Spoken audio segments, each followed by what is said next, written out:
Light कहीं से खराब हो गई है, क्लास थोड़ी देर कम कर बंद कर दे। ठीक है, लाइट दिए हो गए 15-20 मिनट बनवाते हो तो फिर लाइट वही 2 मिनट के लिए आई है बस उसके बाद।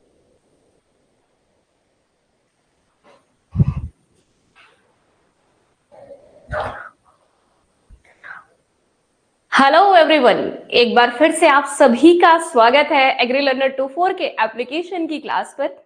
कैसे हैं सभी लोग? आई होप कि सब बहुत अच्छे हैं और बहुत अच्छे से आप सभी ने अपनी यूपी एजीटीए की डेमो क्लास की वीडियो देख ली होगी।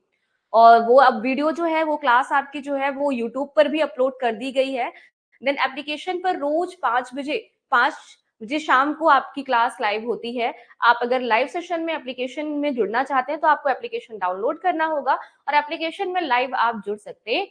ठीक है, तो प्लीज एक बार कंफर्मेशन देंगे सभी लोग, क्या मैं सभी को ऑडिबल हूँ, सभी को मेरी वॉइस क्लियर आ रही है?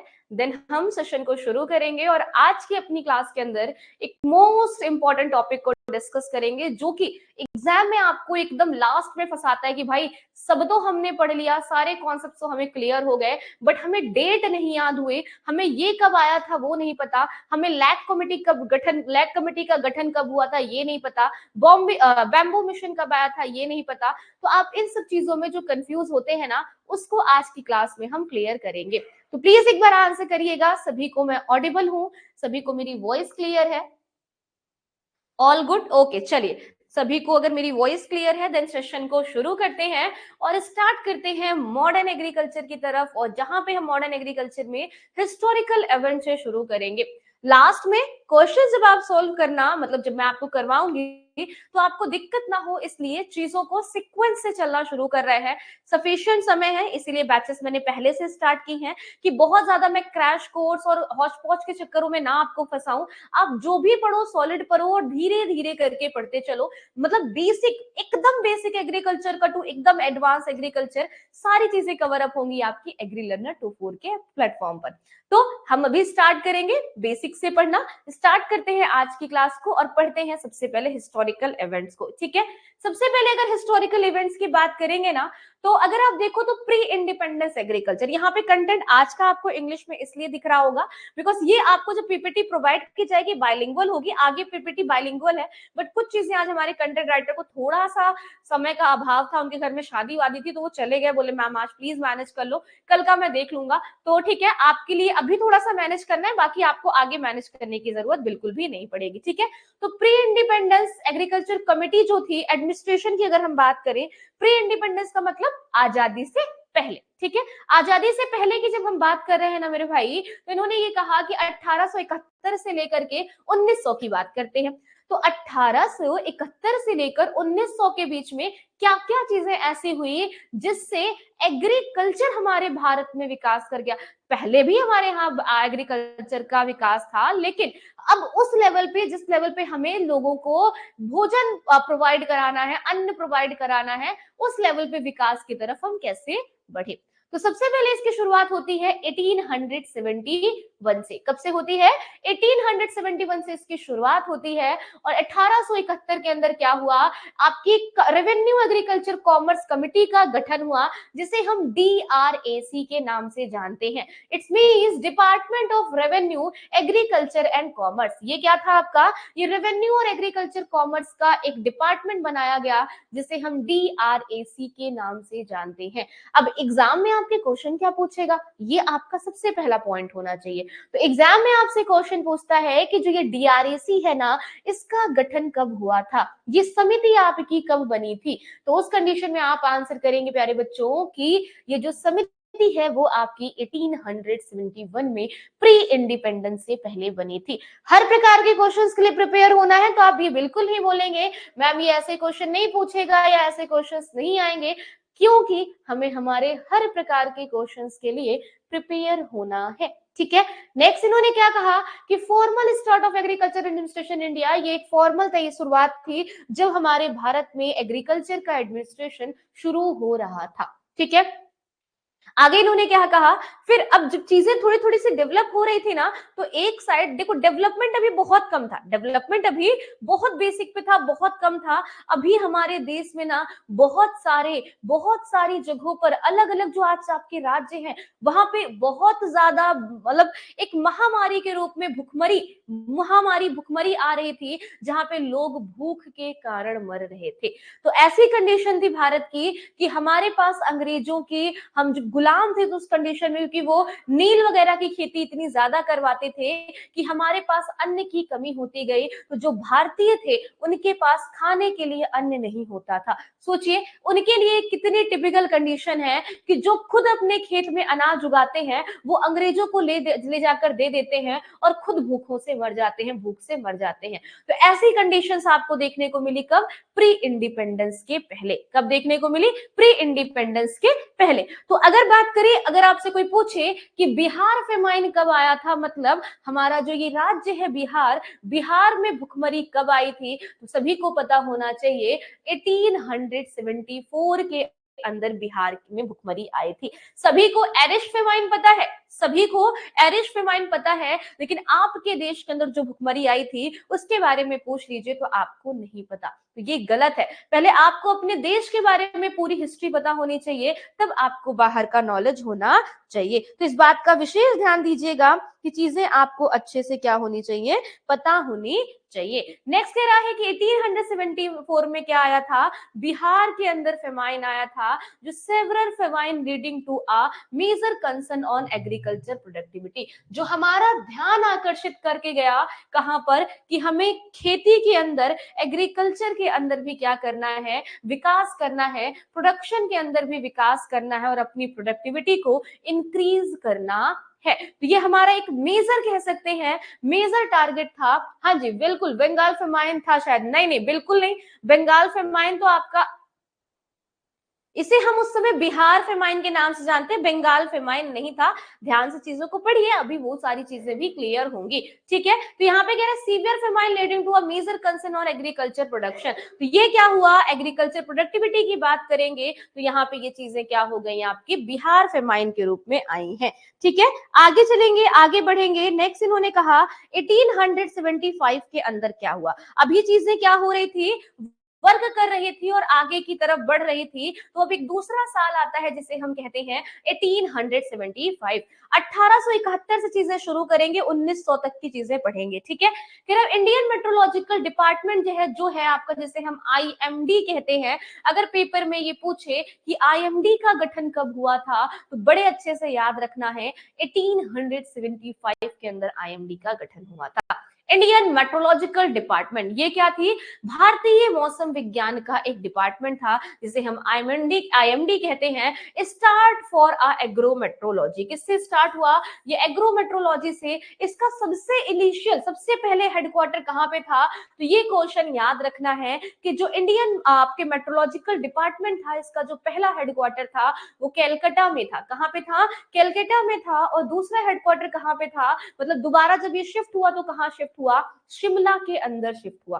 कहां पे? शिमला के अंदर शिफ्ट हुआ। कब हुआ था? 1905 में हुआ था। कब हुआ था? 1905 में शिमला में शिफ्ट हुआ। देन आफ्टर पुणे में 1928 में शिफ्ट हुआ। और लास्ट अभी जो इसका हेडक्वार्टर है वो दिल्ली के अंदर है, जो कि 1944 में शिफ्ट हुआ था। बात क्लियर इतनी? आई होप सभी को बहुत सुंदर, सभी के आंसर्स बहुत अच्छे आ रहे हैं। वेरी गुड अभिषेक, स्वाति, सौम्या, आस्था, सभी के आंसर्स बहुत अच्छे आ रहे हैं। बहुत वेरी गुड, बहुत अच्छे। मतलब आपको जब हिस्ट्री तैयार है ना बच्चे, तो एक बात ये याद रखना कि आपने बेसिक एग्रीकल्चर का एक सबसे टफ पोर्शन, जहां पे बच्चों को बहुत मेहनत करनी पड़ती है याद करने में, वो पोर्शन आपने यहाँ पे कंप्लीट कर रखा है, ठीक है। तो यहाँ पे अगर बात करें कैलकाटा, तो सबसे पहले एग्रोमेट्रोलॉजिकल का जो डिपार्टमेंट था वो कैलकाटा में एस्टैब्लिश हुआ इन 1875 के अंदर। दूसरा जो है वो आपका शिमला में हुआ। शिमला में कब हुआ? 1905 के अंदर। तीसरा आपका हुआ पुणे में 1928 के अंदर। और एट लास्ट न्यू दिल्ली के अंदर, दिल्ली के अंदर जो आपका हेडक्वार्टर है वो 1944 के अंदर एस्टैब्लिश हुआ। देन आज तक ये हेडक्वार्टर यहीं पर इस्टेब्लिश है। दूसरी आती है बात भैया 1876 से 77 के बीच में ऐसा क्या हुआ? तो 1876 से 77 के बीच में क्या हुआ था? यहाँ पे मद्रास, बॉम्बे, पंजाब में भुखमरी की स्थिति देखी गई। ठीक है, अब भारत में भुखमरी की स्थिति बढ़ती जा रही है, अंग्रेजों का शासन बढ़ जा रहा है, अनाज यहाँ से वो बाहर भेज रहे हैं, वो अनाज हमें दे नहीं रहे हैं खाने के लिए। इस कारण से भारत के अलग अलग हिस्सों में क्या देखा जा रहा है कि अब भुखमरी बढ़ती जा रही है। तो अभी तक आपने बिहार के अंदर फेमाइन देखा था, लेकिन अब 1876 से 77 के बीच में आपको देश के अलग अलग राज्यों के अंदर भी भुखमरी की स्थिति देखने को मिलती है। जैसे कि मद्रास में फेमाइन पड़ गया, फिर आपका बॉम्बे में फेमाइन, पंजाब के अंदर फेमाइन मतलब भुखमरी पड़ गई, जहां पर लगभग लगभग 1 मिलियन लोगों की क्या हो गई थी? डेथ हो गई थी। ये भी याद रखना है। बेसिस फॉर द कमाई फेमाइन कमीशन, और ये किसके आधार पर बताया गया? ये फेमाइन कमीशन के आधार पर बताया गया। अब कोई मुझे बताएगा क्या कि फेमाइन कमीशन का गठन कब हुआ था? जल्दी से आंसर करिए कि जो इतने लोग मरे हैं ना, इसके बारे में हमें कैसे पता चला?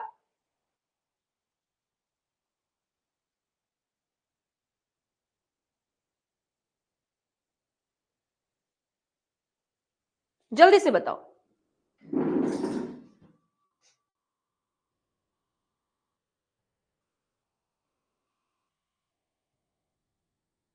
बहुत बढ़िया।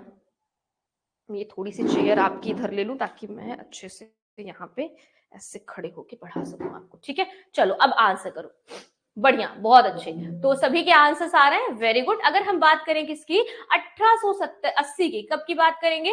1880 की बात करेंगे। तो इस समय फेमाइन कमीशन का क्या हुआ था? गठन हुआ था। मतलब फेमाइन कमीशन क्या हुआ था? अपॉइंट किया गया था। तो याद रखना, अब इतनी भुखमरी की कंडीशन को देखते हुए भारत के अंदर एक फेमाइन कमीशन का गठन हुआ।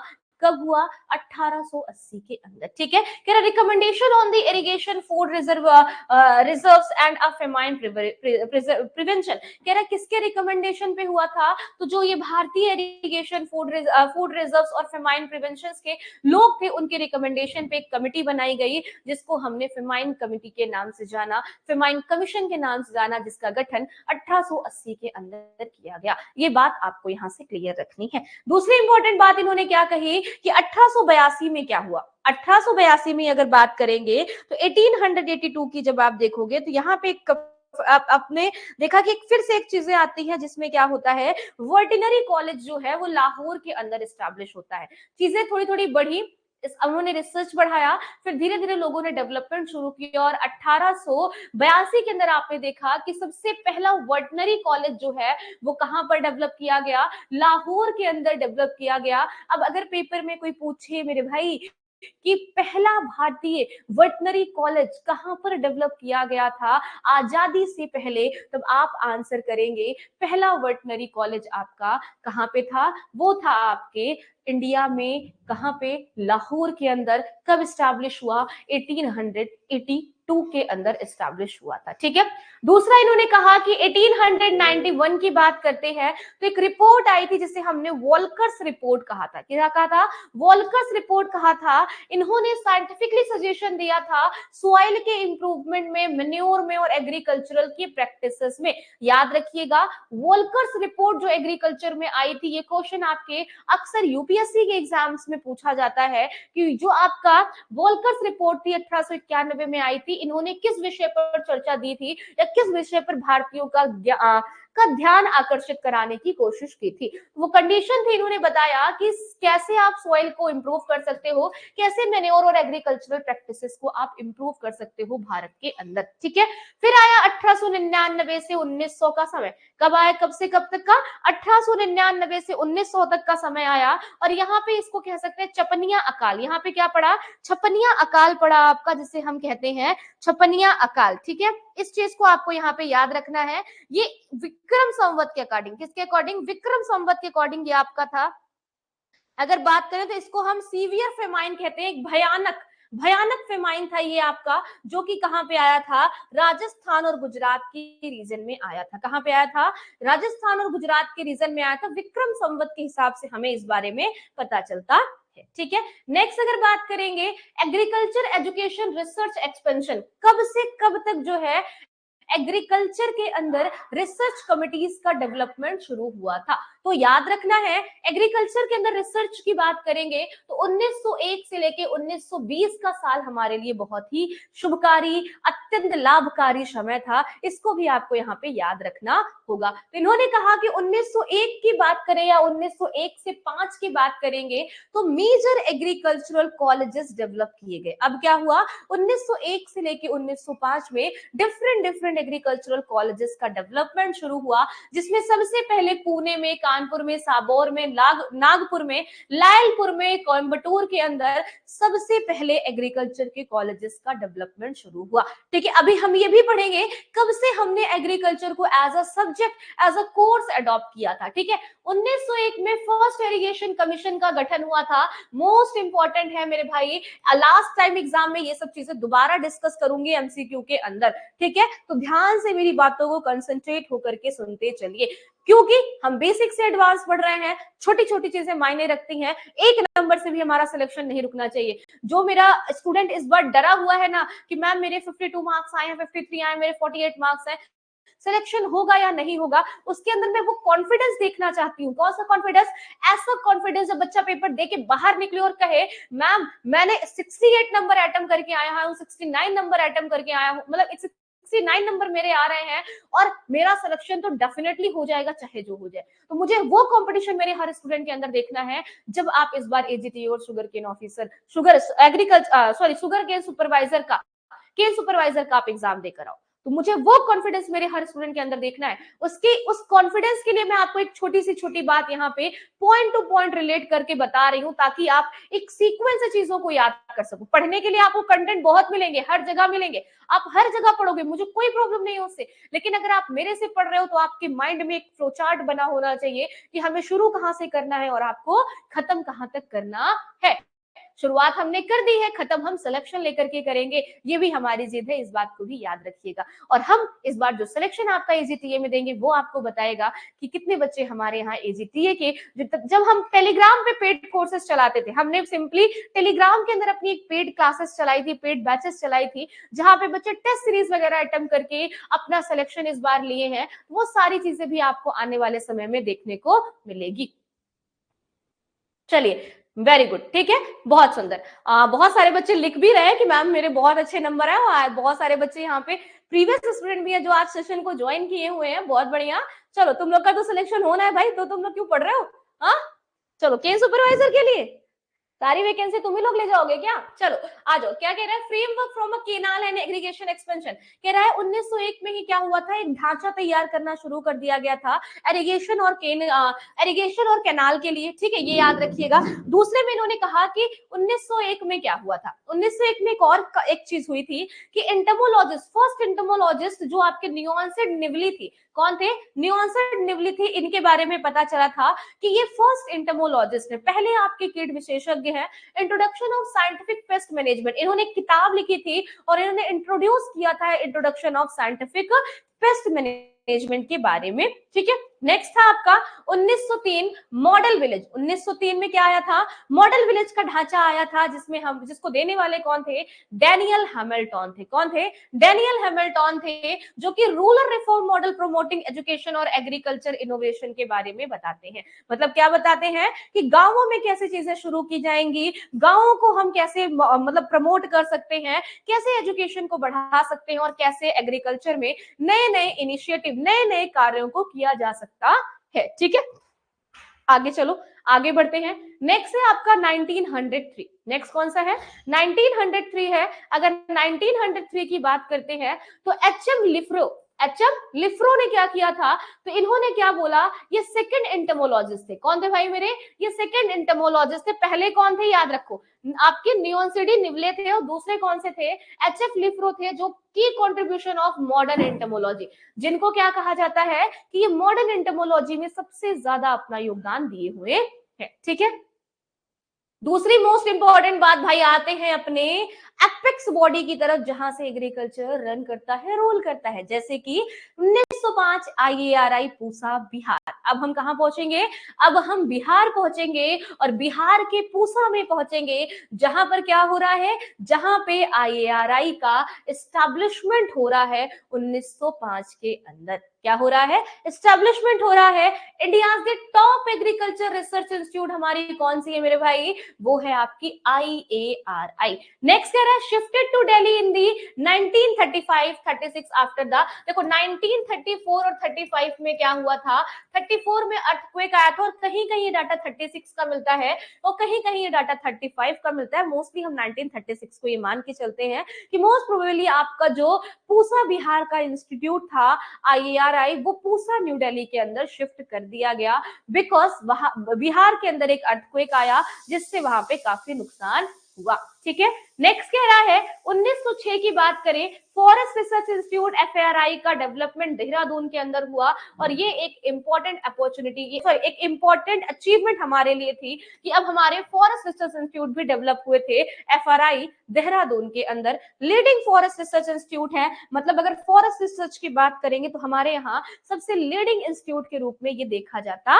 है। ठीक है, नेक्स्ट अगर आइएगा तो हम बात करते हैं रूरल रिकंस्ट्रक्शन ईयर एरा की, मतलब जब हमारे यहाँ क्या हुआ, काम होना शुरू हुआ, मतलब लोग जो थे हमारे यहाँ के भारतीय जो थे या जो बाहर के लोग भी थे, वो योगदान देने लगे कि भारत की कृषि को, भारत के फ्रेम को अब हमें डेवलप करना है, भारत में गांवों का विकास करना है और उस विकास से हमें एक क्रांति लेके आनी है। अब आप सभी को पता है कि जब हमारे देश का विकास होना शुरू हुआ तो बहुत सारी क्रांतियां आई, दुग्ध क्रांति आई, green revolution, fruit revolution, pulse revolution, ढेर सारे आपके यहाँ रेवोल्यूशन आए और उन्हीं रेवोल्यूशन के माध्यम से, उन्हीं रेवोल्यूशन को एक बेस मानकर आप देखो तो आज आपका देश हर चीज में आगे है, हर चीज में वो आगे वर्क कर रहा है और आपके पास एग्रीकल्चर के अंदर ढेरों सारी अचीवमेंट है।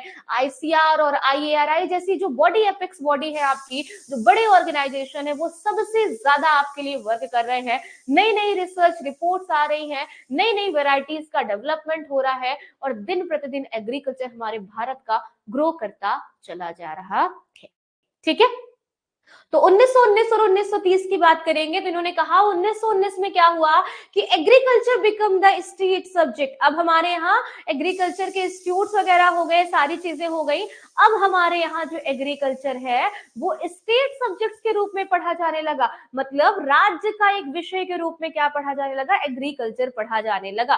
तो अगर क्वेश्चन कोई पूछे कि स्टेट सब्जेक्ट के रूप में, राजकीय सब्जेक्ट के रूप में कब से एग्रीकल्चर जाना जाने लगा, तो याद रखना 1919 से। ठीक है, तो 1919 state gain control of the agriculture administration, ये इन्होंने क्या किया कि इसका एग्रीकल्चर एडमिनिस्ट्रेशन को कंट्रोल किया और स्टेट में इसको स्टार्ट किया। दूसरा है 1920 से 21। अब क्या हुआ, 1920 से 21 में ना बहुत ज्यादा एक्सटेंशन के वर्क हुए। सबको पता है, एक्सटेंशन पढ़ा है ना, सबने पढ़ा है कि 1920 से 21 के बीच में ढेर सारे एक्सटेंशन के वर्क हुए और उन एक्सटेंशन वर्क में अगर आप देखो मेरे भाई तो आप देखोगे कि सबसे पहले गुड़गांव प्रोजेक्ट आया 1920-21 के बीच में, जो कि FL ब्रेनी द्वारा चलाया गया। फिर आया श्री निकेतन, जो कि रविंद्रनाथ टैगोर जी के द्वारा चलाया गया। मार्थंडम प्रोजेक्ट आया, जो कि एक फॉरेन के व्यक्ति थे, स्पेंसर हैच, उनके द्वारा चलाया गया। सेवाग्राम का एक प्रोजेक्ट चला जो कि महात्मा गांधी जी के द्वारा चलाया गया। आदर्श सेवा आयोग, आदर्श अगर बात करें, आदर्श सेवा संघ चला जो कि कोल शिटोला के द्वारा चलाया गया। किसके द्वारा?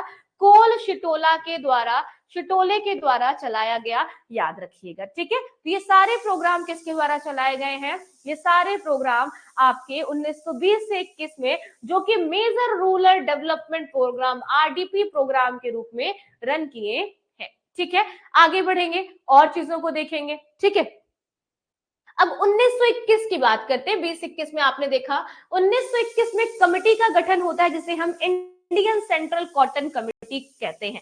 क्या कहते हैं? इंडियन सेंट्रल कॉटन कमेटी कहते हैं, इसको याद रखिएगा। कब गठन हुआ? 1921 के अंदर हुआ इंडियन सेंट्रल कॉटन कमेटी का गठन। ठीक है, अगर हम इस बॉडी की बात करें तो यहाँ पे आप देखोगे, मतलब इस कमेटी की बात करें तो ये कॉटन रिसर्च और क्वालिटी इंप्रूवमेंट पे वर्क करती है। किस पे वर्क करती है?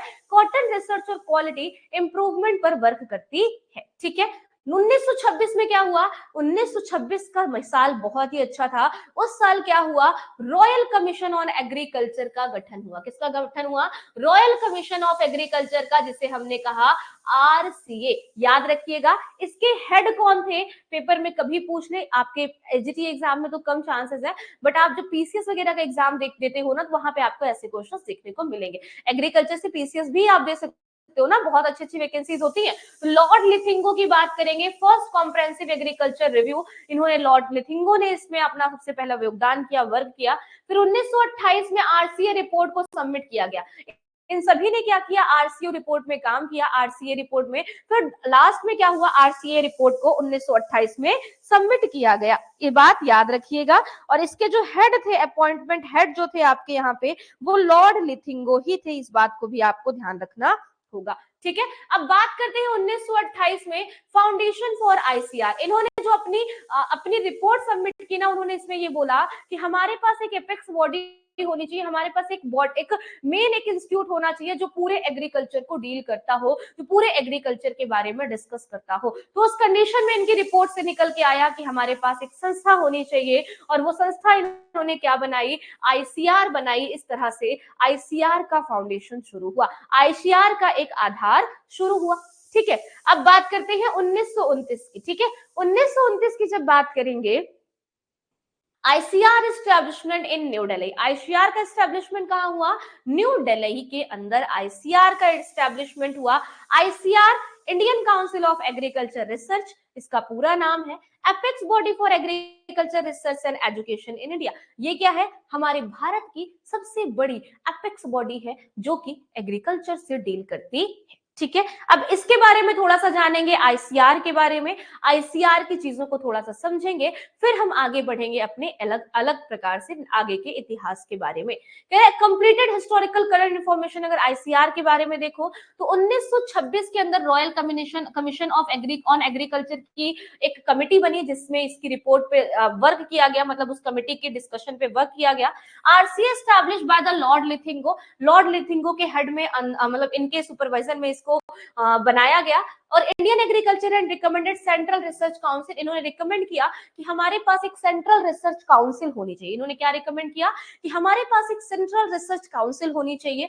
फिर 1928 में जब RCA की रिपोर्ट आई तो उन्होंने इस चीज को मंजूरी दे दी, और मंजूरी देने के बाद क्या हुआ कि आगे इस चीज पे फर्दर डिस्कशन शुरू हो गया। इस तरह से इस डिस्कशन के बाद 16 जुलाई 1929 को, जिसको हम अपने ICR के फाउंडेशन डे के रूप में भी सेलिब्रेट करते हैं, तो याद रखना 1929 के अंदर 16 जुलाई 1929 में एस्टैब्लिशमेंट ऑफ ICR की क्या हुई?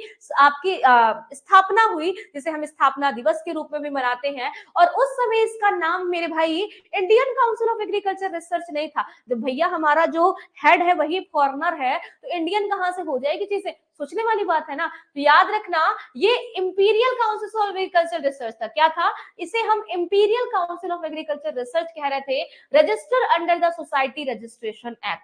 अब कोई पूछे कि किस एक्ट के थ्रू इसे रजिस्टर्ड किया गया था, तो याद रखना, registered under the society registration act 1860 में जो एक्ट आया था उसके थ्रू इसको रजिस्टर्ड किया गया। नेक्स्ट कह रहा है name change in the Indian council. इसको इंडियन काउंसिल कब किया गया? तो 1946 में इसका नाम बदल करके इंडियन काउंसिल किया गया। सोचो 1929 से आपके 1946 के अंदर इसका नाम बदला गया है। मतलब बहुत समय लग गया ना इस परिवर्तन में। ठीक है, फिर कह रहा name change for the imperial to Indian under the president Jogendra Singh. अगर आपसे कोई पूछे कि भैया इसको इसके विदेशी नाम से भारतीय नाम में परिवर्तन कैसे किया गया, तो याद रखना नेम चेंज जो हुआ था वो हमारे जो प्रेसिडेंट थे, फॉर्मर प्रेसिडेंट, कौन भैया? यहाँ पे जोगेंद्र सिंह, उनके द्वारा क्या किया गया? इसके नाम को परिवर्तित किया गया और इसको इंपीरियल से इंडियन में परिवर्तित कर दिया गया। ठीक है, आओ अब 1965 में जो ICR के फर्स्ट डीजी बने, सभी को पता है। हमारे ICR के पहले डीजी कौन थे? डॉक्टर BP पाल थे। डॉक्टर BP पाल हमारे भारतीय संस्थान के पहले डीजी थे और first DG of launch AICRPS। इन्होंने ही क्या स्टार्ट किया था? ऑल इंडिया, याद रखिएगा, all India coordinate research project किसने स्टार्ट किया था? इन्होंने ही स्टार्ट किया था, याद रखेंगे। डॉक्टर बीपी पाल पहले डीजी बने, इन्होंने एआईसीआरपी परियोजना को शुरू किया था। पहली एआईसीआरपी परियोजना आपकी किस पे आई थी ये भी बताएंगे। 1966 में आईसीआर बिकम ऑटोनॉमस, 1966 में ये क्या हो गया, स्व-वित्त पोषित हो गया, ऑटोनॉमस हो गया। 1966 के अंदर ICR granted full autonomy based on agricultural review team. ये एग्रीकल्चरल रिव्यू टीम जो थी उसके बिहाफ पे ये चीजें आगे क्या हुई थी, प्रोसीड हुई थी। ठीक है, नेक्स्ट है ICR granted full autonomy based on agriculture review team. Next था उसके बाद 1972 में गजेंद्र गडकर कमेटी बनी। क्या बनी, गजेंद्र गडकर कमेटी कब बनी, 1972 में बनी। Committee reviewed recruitment and personal policy report इन 1973। समिति ने भारतीय सेवा नियमों की समीक्षा की रिपोर्ट 1973 में जमा की। मतलब जो भी रिपोर्ट्स आई उसको इस कमेटी के द्वारा जमा कब किया गया, 1973 में इस कमेटी ने इसकी रिपोर्ट को यहाँ पे सबमिट किया था। ठीक है, याद रखेंगे। नेक्स्ट अगर आपकी बात करेंगे, नेक्स्ट क्या कह रहा है, हाँ जी, नेक्स्ट है डेयर एस्टैब्लिशमेंट। 1973 में डेयर का एस्टैब्लिशमेंट हुआ। अब मुझे फटाफट से डेयर का पूरा नाम बताओ, फटाफट से मुझे डेयर का पूरा नाम बताइएगा। कृषि मंत्रालय के अंतर्गत डेयर की स्थापना हुई कब, 19 आपके देखो 1972 में गजेंद्र गडकर कमेटी बनी। गजेंद्र गडकर कमेटी में इन्होंने अपने कमेटी में एक नियमों को, मतलब अपने समिति की जो भर्तियां हैं, कैसे भर्तियां लेनी है, कैसे सेवाएं देनी है, इस पॉलिसी पे एक रिपोर्ट अपने 1973 में प्रस्तुत की थी। और 1973 में जो इन्होंने अपनी रिपोर्ट दी थी ना, उसी रिपोर्ट के बिहाफ पे क्या बनी, डेयर कमेटी बनी। क्या बनी, डेयर कमेटी बनी। मैम केन सुपरवाइजर क्लास, मैम जी हाँ जी बेटे, ये केन सुपरवाइजर और एग्रीकल्चर की ही एग्रीकल्चर सुपर एजीटीए की ही क्लास है। दोनों क्लासेस कंबाइन चल रही हैं, दोनों सिलेबस को फॉलो करके आपकी क्लासेस चल रही हैं। तो यहाँ पे आप सारी चीजों की प्रिपरेशन कर रहे हो। ठीक है, तो ये आपकी क्लासेस उसी के लिए हैं जिसके लिए आप पूछ रहे हो। अब यहाँ पे क्या कह रहे हैं, 1973 में क्या हुआ, एआरएस स्टार्ट हो गया, मतलब एग्रीकल्चरल रिसर्च साइंटिस्ट, जिसका भी आप हाल ही में क्या देके आए हो, मेंस प्री एग्जाम देके आए हो। उसकी बात करें तो एग्रीकल्चर रिसर्च साइंटिस्ट वाली पोजीशन कब से स्टार्ट हो गई, तो इन्होंने अपने लिए एक हायरिंग, एक आप यहाँ पे लिखा था ना, देखो यहाँ पे ये चीजें थी कि इन्होंने क्या किया, पर्सनल पॉलिसी और रिक्रूटमेंट की बात की। तो अब इन्होंने रिक्रूटमेंट शुरू कब कर दिया, 1973 के अंदर रिक्रूटमेंट शुरू कर दिया था। ठीक है, next ARS formed as a national agricultural scientist cadre की तरह से ये चीजें हो गई। फिर 1 नवंबर 1973 में एएसआरबी का एस्टैब्लिशमेंट हो गया। किसका, एएसआरबी का एस्टैब्लिशमेंट कब हुआ, 1 नवंबर 1973। मतलब 73 हमारे लिए गोल्डन ईयर रहा। यहाँ पे बहुत सारी चीजों में आप देखोगे कि अच्छी अच्छी चीजें हुई है। अब कह रहे हैं ASRB created an independent requirement body by the Gadkar committee. ASRB का गठन किसके अकॉर्डिंग हुआ था, तो याद रखना गडकर कमेटी के द्वारा एएसआरबी का गठन हुआ था। ठीक है, अब कह रहे हैं की स्ट्रक्चर ऑफ आईसीआर की बात करेंगे तो president union minister of agriculture, जो भी यूनियन मिनिस्टर होता है एग्रीकल्चर का, वो आईसीआर का प्रेसिडेंट होता है। DG of ICR is also a secretary DARE, DARE का वो सेक्रेटरी भी होता है, ये भी याद रखना है। फर्स्ट प्रेसिडेंट की बात करें तो खान बहादुर शाह मोहम्मद हबीबुल्ला थे, ये आपको याद रखना है, ये सब फैक्चुअल डाटा है। वर्तमान डीजी की बात करेंगे तो डेयर में डॉक्टर मांगी लाल जाट है। कौन है, डॉक्टर मांगी लाल जाट है। 3 वर्षों का कार्यकाल के लिए नियुक्त किए गए हैं। 25 वर्षों का अनुभव है इनका, सिस्टमिस्ट एग्रोनॉमिस्ट रह चुके हैं ये, और आईएआरआई के पूर्व छात्रा भी है। क्या है ये, आईएआरआई के ये पूर्व छात्र भी है, ये भी याद रखना है। पूर्व डीजी कौन थे, डॉक्टर हिमांशु पाठक थे। अब डीजी ऑफ इक्रीसेट भी यही है। तो दोनों बातों को विशेषकर ध्यान दीजिएगा। जितने भी लास्ट मैंने भी आपको करंट बताई हैं, ये सारे करंट के पोर्शन आप सभी के लिए अत्यधिक महत्वपूर्ण है, इस बात का विशेष ध्यान देना है आपको। ठीक है, फिर से एक बार बोलो तो रिपीट कर दो, बोलो, कर दूं। चलो, अगर बात करेंगे यहाँ पे क्या याद रखना है कि प्रेसिडेंट आपका जो होता है वो यूनियन मिनिस्ट्री ऑफ एग्रीकल्चर का जो रन करता है उस समय वही आपका प्रेसिडेंट होता है। डीजी ऑफ आईसीआर जो है वो सेक्रेटरी होते हैं डेयर के भी। फर्स्ट प्रेसिडेंट जो थे खान बहादुर सर मोहम्मद हबीबुल्ला थे। और अगर इसके बाद हम बात करेंगे किसकी, वर्तमान डीजी की, तो वर्तमान डीजी आपके डॉक्टर मांगी लाल जाट है, जिसको हम एमएल जाट भी कहते हैं। 3 वर्षों का इनके पास जो है कार्यकाल दिया गया है। 25 वर्षों का इनके पास एज अ एग्रोनॉमिस्ट एक्सपीरियंस है, और आईएआरआई के ये पूर्व छात्र भी रहे हैं। डॉक्टर हिमांशु पाठक जो हमारे यहाँ के पहले डीजी थे, वो इस समय क्या है, वो डीजी ऑफ इक्रीसेट है। वो किसके डीजी हो चुके हैं, वो इक्रीसेट के डीजी हो चुके हैं। ठीक है, इतनी बातें आपको यहाँ याद रखनी है। अब कल की क्लास में हम अपना एग्रोनॉमी का सब्जेक्ट स्टार्ट कर देंगे, ये बात का ध्यान दीजिएगा। कल से आपका एग्रोनॉमी सब्जेक्ट स्टार्ट हो जाएगा और कल से जो आपकी क्लासेस होंगी वो 1 घंटे की होंगी। ठीक है, इतनी बातें सभी को क्लियर रखना है। किसी का कोई डाउट है, किसी का कोई क्वेश्चन है तो फटाफट से आंसर कर दीजिए, बिकॉज मैं ऑलरेडी लेट हो चुकी हूँ, मेरी यूट्यूब पर भी क्लास है। मैम जी पीडीएफ, बेटे पीडीएफ ना आपको डोंट वरी, परेशान नहीं होना है। ये क्लास की पीडीएफ आज इसी क्लास की वीडियो के साथ अपलोड कर दी जाएगी। देन आपकी जो पहले वाली क्लास है उसकी भी पीडीएफ आपको अपलोड कर दी जाएगी। तो पीडीएफ के लिए बिल्कुल भी परेशान नहीं होना है किसी भी बच्चे को। ठीक है, पहले पढ़ो अच्छे से, फिर पीडीएफ के लिए परेशान होना। और किसी का कोई क्वेश्चन हो तो जल्दी जल्दी प्लीज पूछ लीजिए, क्योंकि आपके हमारे यूट्यूब के भी बच्चे हमारा वेट कर रहे हैं। मैम जी डेयरी साइंस की क्लास, मैम जी डेयरी साइंस की class, dairy science okay, dairy science भी हो जाएगा। डेयरी से स्टार्ट करूं क्या? डेयरी पढ़ना है पहले? हाँ, डेयरी थोड़ा सा बोरिंग मेरे को लगता है, बट कोई नहीं, अगर आप बोलते हो तो हम डेयरी स्टार्ट कर देंगे, डोंट वरी। डेयरी हो जाएगा। ठीक है, चलो बहुत बढ़िया, बहुत सुंदर। अभी बाकी आपके और भी सारे टीचर्स आने वाले हैं, उनके अभी थोड़ा सा सबके घर शादियों का थोड़ा सीजन चल रहा है ना, तो शादी वादी से निपट ले, उसके बाद आपको पढ़ाने के लिए भी वो आ रहे हैं, तो बिल्कुल परेशान नहीं हो। चलिए मिलते हैं आपसे नेक्स्ट क्लास में, तब तक के लिए स्वस्थ रहिए, मस्त रहिए, मस्त तरीके से पढ़ते रहिए और सेशन को लाइक शेयर सब्सक्राइब जरूर करिएगा। Thank you so much. जय हिंद, जय भारत।